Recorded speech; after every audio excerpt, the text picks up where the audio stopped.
Hi, this is T. Garrett Petersen of Deliverance. You can find me at tgarrettpetersen.com. Also on Twitter, hey_TGP. And you're watching Two Geeks Talking.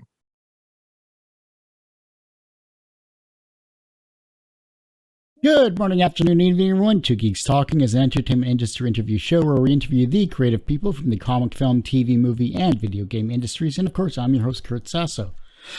Deep breath here. We are joined today by a very talented individual. He is a co-creator of a new comic, Deliverance. It is also on Kickstarter right now for a ton of Kickstarter Monday interviews that I'm doing. And for those that are actually watching this and those that are supporting not only this channel, but also these comics, take the time, like this video, and support them on the Kickstarter. That's what I want to say first up before I introduce this talented creator. We're joined today by the ever-talented T. Garrett Petersen. How are you doing today? Hey, I'm doing great. And I just want to say thank you for having me on. For those that don't know anything about yourself or about Deliverance, tell us what Deliverance is all about. I made a pitch document for this comic way back in 2016 when I was taking it to Rose City Comic Con and just trying to pitch it to editors and stuff like that. Deliverance, the elevator pitch for it would be Battle Royale in Heaven, essentially. I had it written down as a Battle Royale like meets What Dreams May Come, that Robin Williams movie. Yeah, terrific movie, especially if you're like a big Robin Williams fan. Because I couldn't think of anything that because there's a whole lot of religious elements and like heaven and hell and angels and demons and all these characters, and I couldn't think of something else to kind of relate it to. But like Battle Royale is a really big part of it. But I wouldn't say the movie is just about a tournament of people killing each other, people and angels and demons killing each other, because it's really a very personal story to me. At the core of it, I would say I probably shouldn't just give my themes away here for free, but like I think it's about parents and their relationship to their children. Just like Evelyn here, like she's one of the main characters and she's the parent of Franklin North.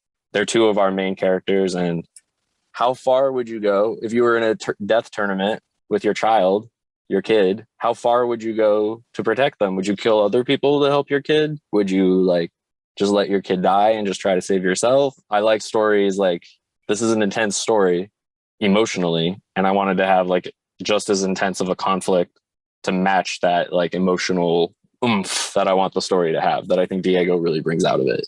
You touched on some of the themes. You said this is a very personal story. We're going to have to dive into that as well, obviously. For sure, yeah. Why is this a personal story then for you? Because I mean, I don't think you've been, unless I had my mind wiped, I don't think you've been in any death tournaments with angels and demons. No, I mean, not this year. Okay. Last year got pretty crazy. You know that old thing that they always say, like writers write what they know? For me, like I grew up very religiously. There was a time where I was going to a church school for a number of years. So basically, I was going to church 6 days a week. Because I went to school, Monday through Friday. And then Saturday we had off. And then Sunday I was right back there for Sunday service. Growing up Christian, it was just a really big part of my life, and it really shaped me as a young, growing person. As I've gotten older and like experienced more, and life has been different. Like I have different views now. I don't really consider myself to be religious. I don't really consider myself to be atheist either. I don't personally believe in God, but I'm not an asshole about it. I'm really not trying to write anything that's like really trying to offend people or anything that's like hate speech or whatever. The story is just like a vehicle for me to talk about my feelings and my opinions of, modern day religion. And I think this is something that, I don't know, like from what I've been watching and reading, I think like we're starting to have like a little bit of like a cultural moment here with those types of themes. So have you heard of Midnight Mass? Have you seen any of it? It's worth it.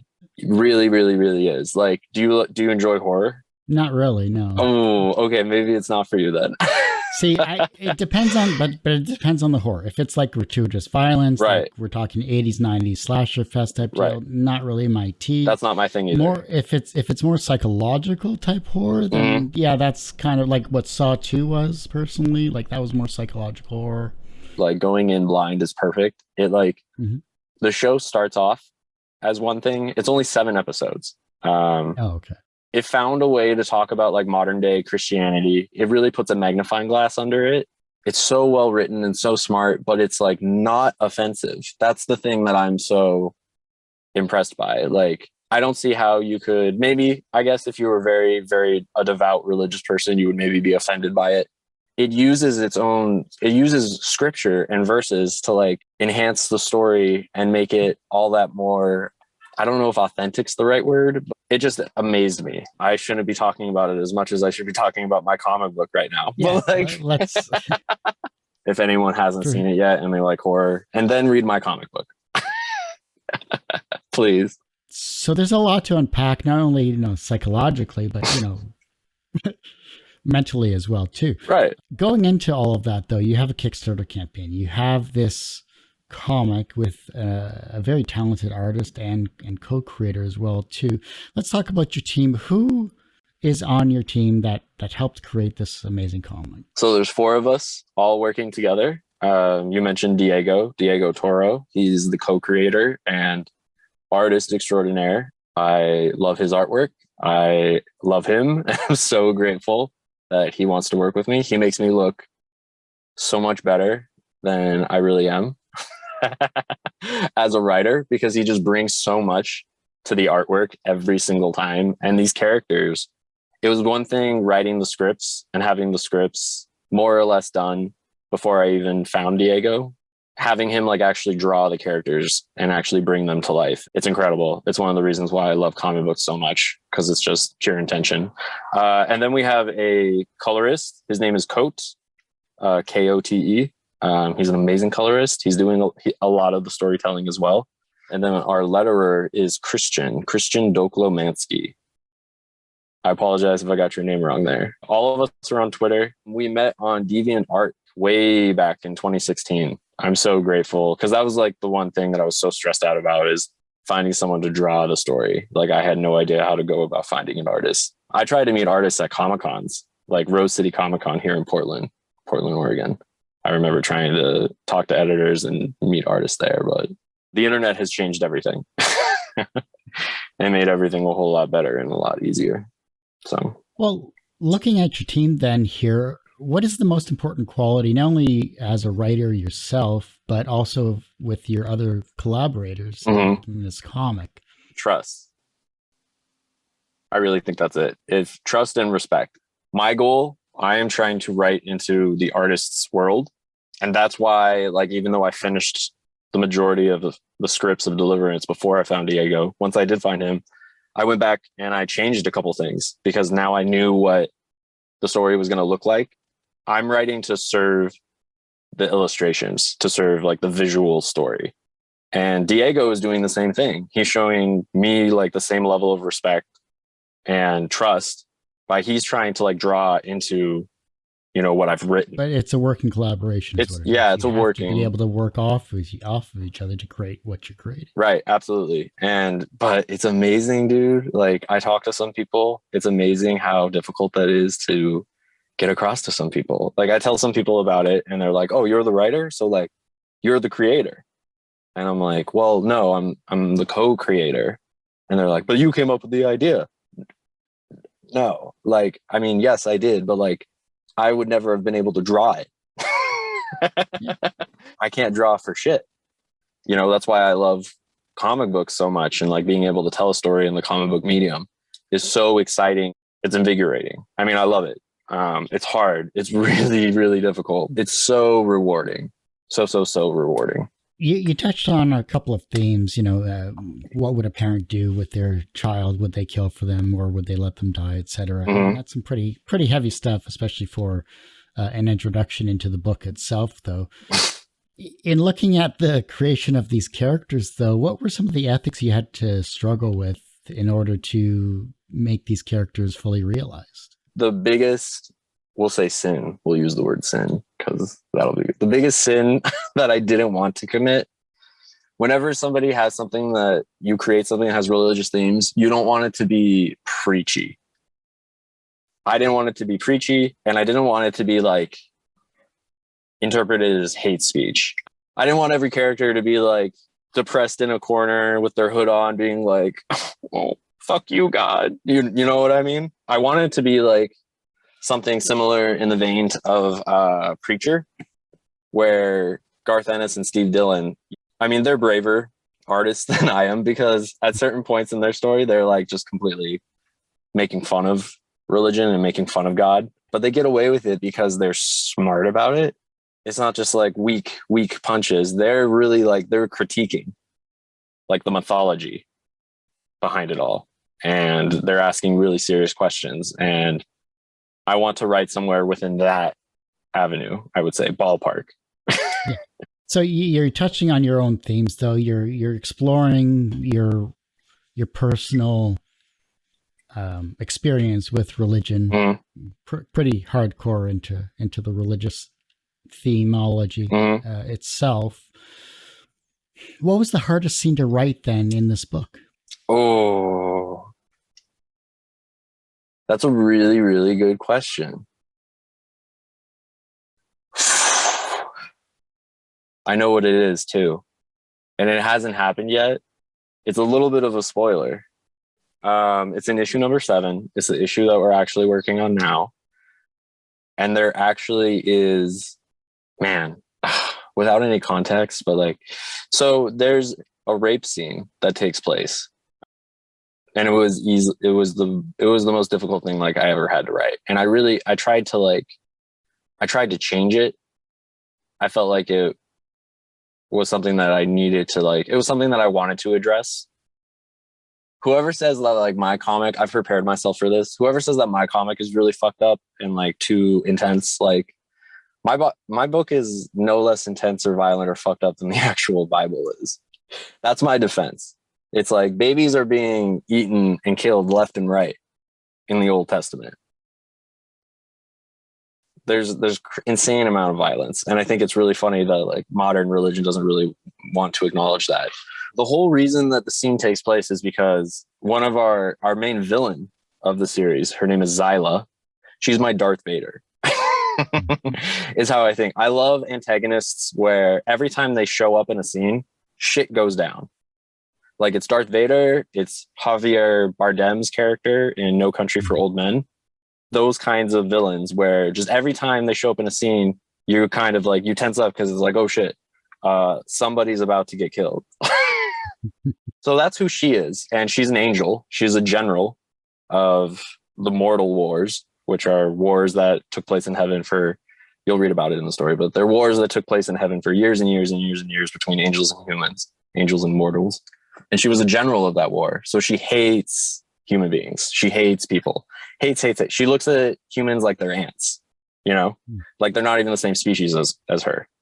It's like a Kryptonian, like how Zod probably looks at human beings, looks at earthlings, right? Like ants. I asked myself why, like I had written her that way the whole time, but then I asked myself, like, why does she hate us so much? I guess I'm just giving this away on your podcast, but this is totally cool. So she becomes a guardian angel at first. And so basically she becomes the mother of this mortal child. She's invisible, but the little kid can hear her. I'm riffing off of the whole guardian angel thing that everybody like talks about sometimes, and like, oh, you're a guardian angel. So like she watches this little kid grow up his entire life, basically becomes his like mother. But then this kid grows up, goes to college, and then at a frat party, he rapes a girl. And she watches this happen. And basically it's like a mother coming to the realization that like their kid raped somebody. And I'd never really seen that scene before. I don't remember. I'm not saying I'm the first person to ever do this. I'm 1000% sure this has happened before, but I was like, oh shit, like I've certainly never written that scene before, where like a mother, you know, finds something out about that. And then, so basically like, it just like, it breaks her. She loved someone, Zyla. She loved this kid. This kid grew up to become a monster, and it ruined her, and she couldn't love anymore. So she decided to hate. And that's the psychology of Xyla. It's pretty intense. It's really intense, dude. And it was gross. I wrote it in a certain way, so it's not horrible. You understand what's happening without actually seeing what's happening, because like I didn't want to make Diego draw something like that. That's the other thing with comic books too. It's like, oh my God, I'm so sorry that, because like when Stephen King is, when you're a novelist and Stephen King's writing his like, have you ever read It? Mm-hmm. But like Stephen King has some like grisly murders in it. And you're reading this and you're just like, oh my God, this is so fucked up and horrible. But like, could you imagine then having an artist draw that? Like expecting another human being to draw that after you've written this most like, as far as I know, it hasn't become a graphic novel yet. So no one wants to do it. I would hate to see artists Google search. Let's just put it that way. Any creative person's Google search would not be very kind, probably. No, man. And I'm sure there's been discussions, because the Dark Tower, Alex Maleev drew the Dark Tower. I'm sure no one wants to draw it. Is this your first Kickstarter that you've ever done, or is this? This is our second. What did you learn from the first Kickstarter that you basically said, I'm not going to repeat the same mistakes in this second one? Easy. The biggest one. I mean, the first Kickstarter we did in 2019, and then we took a whole year off. To be fair, 2020 happened. Mm-hmm. So that, that's my excuse. But then we came back in 2021. Big mistake. This time we're daisy chaining it, meaning you back us within this period of 30 days. Next month, we're going to get your books printed. We're going to mail them straight to you. And then, just as you're getting your comic book in the mail with whatever else you got, sketches and whatnot, the campaign for issues 1 through 4 is going to start immediately. I want it to be monthly, or at least, within the 5 or 6 weeks. And we're on track to do that. We have up to 6 issues done right now. We're working on issue number 7. So we're going to start the campaign. The third campaign, hopefully, is going to start in November. If not November, then maybe December. And that's going to be 1 through 4. And we're going to repeat that till we get to issues 1 through 6. And hopefully by the time we're doing the campaign for issue 6 in a couple months, we're going to be ready to do number 7. And then we'll probably have to take a break to catch up. There's going to be 13 issues in all. So Diego still has a lot of work. But we're going to have a whole volume. Like 1 through 6 is the first half of the story. I've only had single issues printed of my work before. I've never had like a trade. I'm very, very excited about that. So why that particular model then for Kickstarter? Or for I should say for your series? I do want to be published in a more traditional sense. I would love to be published by Image Comics. That would be a dream come true. But to do that, like, I don't want to just do the thing where I mail in my comic and it just goes in a pile and someone takes a look at it eventually. I want to prove that I can garner a readership on my own. My hope is after we do these few successful Kickstarters, I'll then be able to go to a publisher. We generated like X amount of money here. We had X amount of people buy it. That'll hopefully make me look more profitable, frankly, to a publisher. Because like the whole thing about publishing no names, authors and illustrators who nobody knows, is that they're not going to make any money. But it's a business at the end of the day, and I totally get it. So my hope is to, after we do these Kickstarters, self-promote, get to the first trade, and then start sending the trade around to publishers. They'll be more interested in it. That's the hope anyway. I don't know if it's going to work, but so far these Kickstarters, I mean, it's been great. It's been really fun interacting with people. And I'm hoping if I do them so close together, the amount of backers will keep rising each time. That's the hope anyway. I'm still trying to figure out why you would want to go to a publisher when honestly 90% of the comics that are out there right now are literally doing exactly what you're doing. They're getting a Kickstarter, they're getting it printed, they're getting it into people's hands, and they're more successful as an independent, right, and as part of maybe like an Image Comics where you might get shoved under, other creators. It's a good point. I think here's the reason why I'm saying this is I think if you're since you're successful with your first Kickstarter, that's half the battle right there. Right. The fact that you're into your second one, you're going to roll this into multiple. You're showing that you're a successful independent creator in your own right. So you don't need validation from a large company to show that you're a successful comic creator. Well, thank you for saying so. That's really, really nice of you to say. But I kind of want the validation. Fair enough. I hear what you're saying, and you're right. I don't know. There's just something about, dude, there's something about that, having that image logo on there. I mean, on the book that, like, I don't know what it is. I don't know if it's just my geek brain. This is where Spawn was published. And like, there's the connective aspect, I guess, that I want to reach, which I am getting as well, doing the Kickstarter here. Like, I've connected with so many people on Twitter who are all trying to do the same thing. And it's great. I also want to get connections with some of my heroes. Like, I want to meet more artists. And I feel like being at a publisher is a great way to do that. I can always just meet artists online, but like emailing people cold doesn't always work. I've done it. I've emailed artists before and told them I would love to collaborate with them. And they're like, who the fuck is this kid? And never respond back, which is fair. But like, being at a publisher, I would be able to hopefully get in communication with them better. That's like only one thing I can think of. But like, yeah, dude, you got me. I mean, I haven't experienced yet what the difference would be. I've talked to people before. I've talked to some other creators that I've met at cons before who are kind of like, who have been in the game a little bit longer than me. Are you familiar with Jason McNamara at all? Yeah. Yeah, The Rattler. Fantastic book. Fantastic. Okay. Yeah, like he's given me some advice, and he's told me that he's made more money off of his like Kickstarter run of The Rattler than he did having it published in Image. So that right there, I mean, when he told me that, I was like, okay. I've been interviewing people for 13 years. When I started this back in 2008, I had still been reading webcomics since the early 90s, basically. Every single one of those webcomic creators are all independent. They're all successful. They've all created multiple books, and they've all done everything through crowdfunding like Kickstarter and Indiegogo and all this other stuff. You're on the same path as what exactly they're currently doing right now, and they've been doing this for 20 plus years.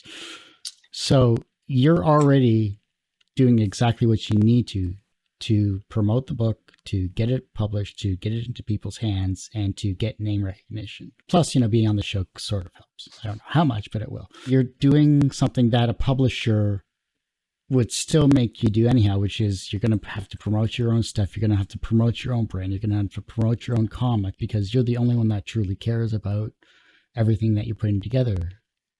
And so you're doing it. So just keep at it. Just do it yourself. Oh, started from the bottom. Now we're here. Exactly. Now he's getting it. Well, thank you. Thank you for saying all that. That's all really nice of you. I'd be lying if I didn't say, though, that I would love to get the opportunity to write for Marvel or DC at some point. Will do it. I'm just throwing that out there to the universe. Looking at the editing side of the book itself, what did you have to edit out of this particular book? Yeah, when it comes, I mean, at least in my experience, when it comes to writing for comics, because you got 22 pages, and to be fair, only like a few issues in Deliverance are straight up 22 pages. It's mostly like 25, 26. Serve the story, whatever it needed to be. The first issue is 33 pages, though. So the first one is really big. Everything else is somewhere around the 25 page mark, I want to say. But you just have to cut things that aren't important and don't drive the story forward. I had lots of little scenes that I really liked with other characters, and little moments that I felt just like fleshed them out more as characters, but did it really serve the plot? I'm always thinking about like the momentum of the story. Like, is this moving everything forward? Are we learning something new? What changes from issue to issue? That's something that I think is so important. If I went from issue 4 to issue 5 and nothing changed, then why the fuck am I keeping all these scenes? If there was ever to be like like a Blade Runner like final cut edition or something, like if Diego and me finished and we wanted to go back, I could think of a few things, like maybe some flashbacks. Everything that's essential to the story that we wanted to tell has been kept. in the comic book. I mean, it's 13 issues long, which is, some people have told me, like, for something that you first start off doing, that's a brutal climb. And it is. I mean, we've been working on this thing since 2016. It's been a long time. It's still just like incredibly rewarding. I'm just really grateful for it. And I don't care. Like, that's the thing that I think I've proven. Bendis is a big inspiration. And from all of his books on writing, he wrote that, like, I know that I'll write comics even if I'm not getting paid for it. He says that he did it for 10 years without being paid. He was just making comics and like selling them himself and like making them at Kinko's and shit like that, which is awesome. And that's what I've proven to myself too, from 2016 to now. And I was writing before 2016, like, and I haven't been paid a dime. Like, I'm going to do it because I'm a writer and because I love it, regardless of if I'm getting paid for it or not. But, when you start out, you don't know the ropes. You don't know what you're working on and what you're doing. And right. you've learned through experience. And it's the same, I'm sure, with your writing as when you first started as well, too. What was an early experience where you learned that language had power? Wow. That's a good question, too. I'm going to say from watching Star Wars, honestly, because that movie really helped shape my creativity and my imagination as a person. I think it all goes back to Star Wars for a lot of people.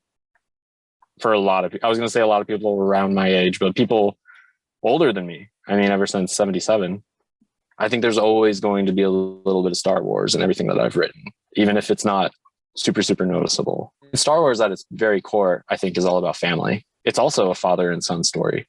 It's also about parents and their children. I am your father. It's a powerful moment. That's funny. You're making me remember when I was a young kid. There's this Benjamin Franklin quote where he says it's something like, the pen hurts mightier than the sword. The pen is mightier than the sword. It made me realize that you can physically hurt someone, obviously. You could stab someone and they could bleed out and die. But to like really hurt someone, to hurt them on the inside, you use your words. Like, your words are so much sharper and so much more powerful. And you can really change someone's entire day with a few words. The written word, it captures some of that, but it like leaves so much of it out too. Like, it doesn't capture all of it. That was a good question. Oh, there's more. Then continuing your path as a writer, your career as a writer, I should say, what was the first thing that you wrote that made you realize I could do this as a career? It certainly wasn't the very first thing I ever tried to write. The very first thing I tried to write a novel when I was in high school. That was funny. It's bad. I think I'm at the point still where I'm still a baby writer, is how I think about myself or describe myself. I'm still learning, and I am somebody who wears like my influences on my sleeve, but I think I'm just starting to really figure out what my voice is. I mean, Deliverance, it's the reason why I've spent so much time and energy and made sure that this is the one that got turned into something that found an artist and a co-creator, because like I really feel like this is the story where I really started to find my voice. I think Stephen King says you have 10,000 shitty pages to get out of you before you start to get to the good stuff. And I feel like Deliverance is like the beginning of the good stuff, if that makes any sense. You're writing a variety of different characters, from angels to demons to humanity itself here. What are some of the joys and challenges of writing for, say, the opposite sex or maybe a non-binary type character? I have characters. Sexual orientation is something I have.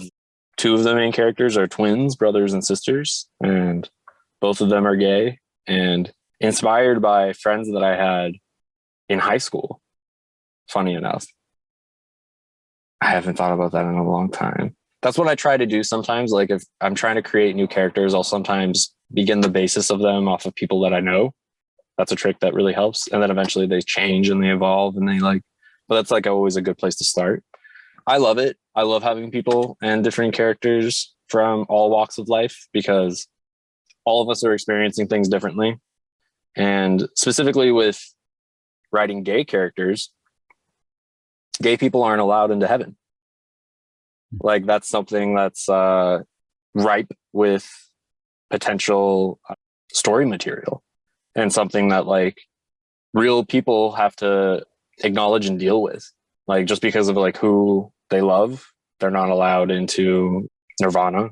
Two of the characters in the story, Cassidy and Augustine, their whole thing is like they're hoping that if they win the tournament, they're going to open up heaven to everybody, regardless of creed, sexual orientation, gender, doesn't matter. Like, they want to open up heaven to everybody instead of making it this exclusive thing. And that's what they're fighting for. I think it's great.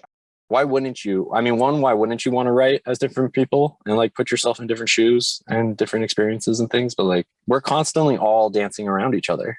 If it's on our phones or in real life, I guess it depends where you live. You can just live in a bubble. And I know what that's like. It's one of the most exciting parts of writing and creating people. It's just using your imagination. And one of my favorite things about it depends what kind of a writer you are. If you're like plot driven or character driven, but sometimes like characters, and I've experienced it with Deliverance a couple of times where like a character starts to like want the story to go a different way. I sound crazy, but they want the story to go a different way. And sometimes like it can be scary to be like, oh, okay, yeah, let's see if like things change a little bit here, even though this wasn't in the plot that I made for myself.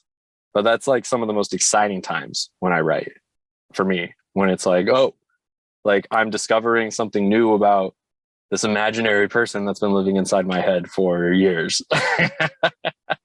And you're not the only one that says the characters speak to them. Trust me, you're not crazy whatsoever. You're creative. For sure. Not crazy, that I can tell. Speaking of this year and last year, did this help you from a creative perspective, or did it kind of hinder your creativity? Hindered. I've never had so little writing done in 2020. So little writing done since I was a teenager. Ever since I was a teenager and I decided I was going to be a writer, my input last year was fucking horrible. Hated it. Bad. And some people got the opposite. Like, I see the artists on Twitter that are like, I have no place to go. I'm just going to work on my book like crazy, like 24 hours a day. And I'm like, you do you. I'm so happy for everyone who got to have that experience. But that was not my experience.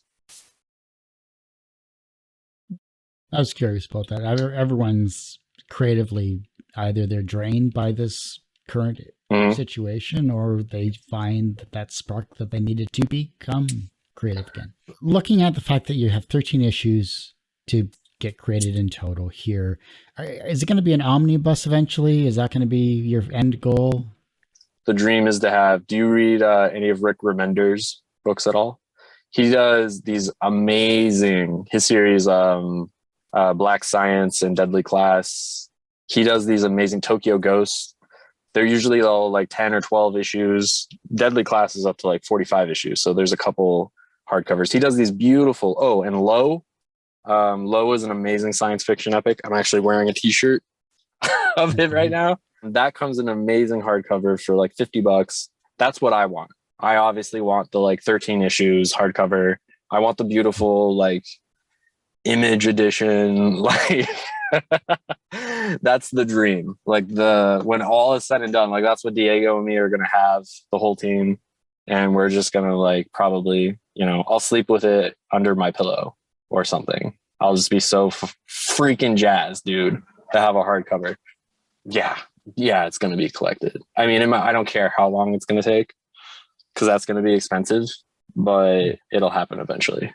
Let's talk about the Kickstarter itself real quick. What type of perks do you have that is different than your first campaign? Or are you kind of trying to remain the same flow? We do have, for $100, the $100 tier, you get all the issues. Plus, Diego's going to do a sketch of you specifically as either a mortal, an angel, or a demon. He'll draw you as a demon. So you just send me a picture of yourself. And like we have 5 backers who have selected that tier, and Diego's going to draw them in his style.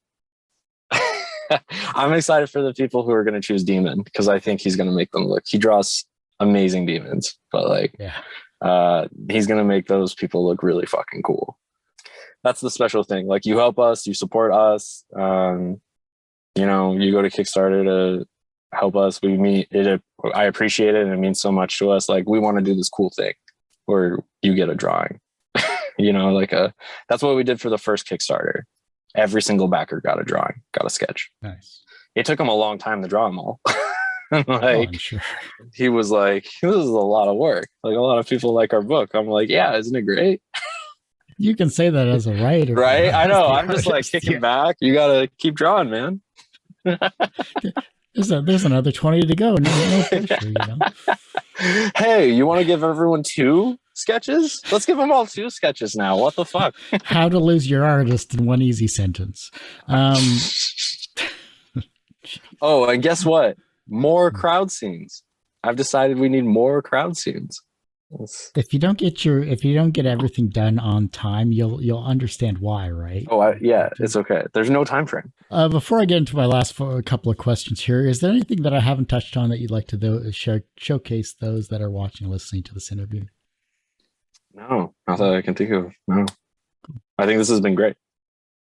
Everyone has one or two people that inspired them on their path to where they are today. Who was that for you? My parents. My mom and dad have always been very good. They're both so hardworking, and me being the lazy fucking millennial, it makes me challenge myself, and it really pushes me to strive to have that same kind of ethic. And both of them are creative. My mom and dad are both creative, so all of my creative side I owe to both of them. They've just been like so encouraging, and I wouldn't have gotten this far in the production of the comic book if it wasn't for them. Oh, my mom is a dance teacher, ballet. She's a ballet teacher. And my dad is a photographer. Not only movement, but light and shadow, and composition, and the thirds and all that other jazz. I'm the perfect storm. If only you were an artist, right? Oh shit! If only you could draw. Yeah. Diego's gonna get a kick out of that. From a professional perspective, you've created a comic book series. You've written it. You have a great team around you. You are preparing your second campaign, and I'm sure you're going to have many campaigns in the future, as you've mentioned on the show here. Do you consider yourself personally successful? I would say grateful. I'm extremely grateful for getting to this point where I have something to actually show to people. Because I really do think within any art form, you have to be so well balanced to have a career in the creative arts, because it can just all go away. And it's honestly it's a miracle, I think, that any script, comic, whatever you want to say, that like actually comes out of somebody's work desk and sees the light of day. Can you imagine, for every single work that's out there that you could go buy at the store, there's probably 10 that are locked up somewhere. So I'm just so grateful to have gotten to the point being able to make a comic book, which is, been the goal. And yeah, I'm just grateful. That's the main thing that I really feel. The reverse of success is failure. How do you deal with your failures? You go to the shower, you have a nice cry for 20 minutes, and then you get out and then you do it again. Whatever it is that you're trying to accomplish. That's how you deal with failure. Have you ever read Words for Pictures? The Brian Bendis comic writing book? No, I've read more of the Scott McCloud. Oh, yeah. Understanding comics, making comics. That stuff is all genius too. Or there's a foreword by Joe Quesada.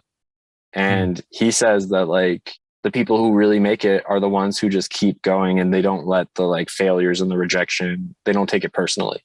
They know that like they may be rejected 100 times before they get that one person who says like, yes, I want to publish this. And that really stuck with me. Like I said, I'm very patient. And like I made the joke about there is no time frame. To be fair, when we first started working on it, there was a time frame. Diego was going to do 2 pages a week. But eventually it got to the point where I was just like, dude, I want you to give your best to this. Like, don't stress yourself out. Just take as much time as you need to make the best page that you possibly can.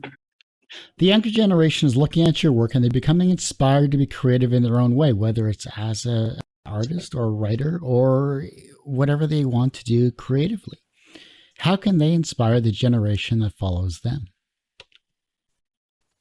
You know what? This is perfect. You do what Jack Kirby did. Jack Kirby created this medium that we all love. aka comic books. He created the visual vocabulary for comic books. We're all standing on the shoulders of giants. Let's honor Jack Kirby's legacy by telling something new. Just tell a story. Tell a story in your own way, coming from your own heart, your own mind, your own gut. Doesn't matter if it's been told before. The way that you will tell the story will be original and unique within itself. That's what he did. And if we all just do that, we'll be, honoring Jack Kirby. And I can't think of a better way to spend my time. That ends this particular episode of Two Geeks Talking. But before I let you go, how can we support you and where can we support you on your Kickstarter for this amazing comic? Absolutely. We just recently got funded. We were funded actually last night. So we're going to have some stretch goals. I was joking about everyone getting a sketch. But if we reach 1,500 or maybe 2K, maybe everybody will get a sketch. I have to talk to Diego about it, and I'll post an update on the Kickstarter. So if you check it out, and you're a backer, you'll get the update probably today or tomorrow after I talk to him and he gets back to me. But we have some exciting things that we want to do.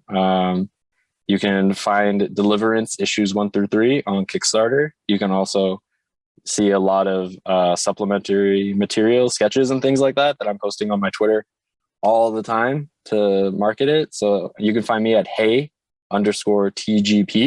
So capital H, lowercase EY, underscore, and then capital TGP. And you'll find me on Twitter. And tgarrettpetersen.com. It's my website, and you'll find more information on Deliverance there. And I think that's it. Like I said, that ends this particular episode of Two Geeks Talking. You can find this interview and thousands of others on our website, twogeekstalking.com or tgtmedia.com. You can find a lot of our interviews on our YouTube channel, which is youtube.com/c/tgtmedia. And as I say every week, everyone has a story to tell, and it's up to me to help bring that out. Thanks for listening and watching on Two Geeks Talking.